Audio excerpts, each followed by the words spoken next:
See, I have gear acquisition syndrome. Yeah, I've got a lot of gear. I've got this small backpack I've got, but let me show you some of the let me show you some of the gear I do have in here. This is a chair. Yes, this is a chair. This chair, they say this chair is the size of a water bottle. Well, let's check. Here's my big water bottle. It's much bigger than a water bottle. So ignore that claim from this company. This is called Click. I'll have a link down below to my gear page. It has almost all my gear. I'm still building it.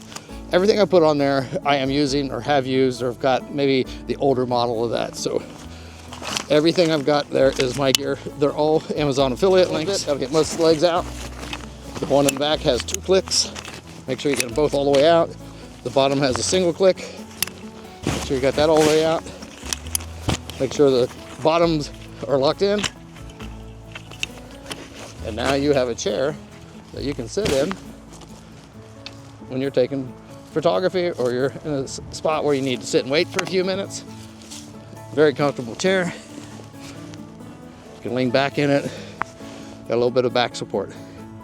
I've used this chair multiple times over the last probably 5 years. It's really worth it.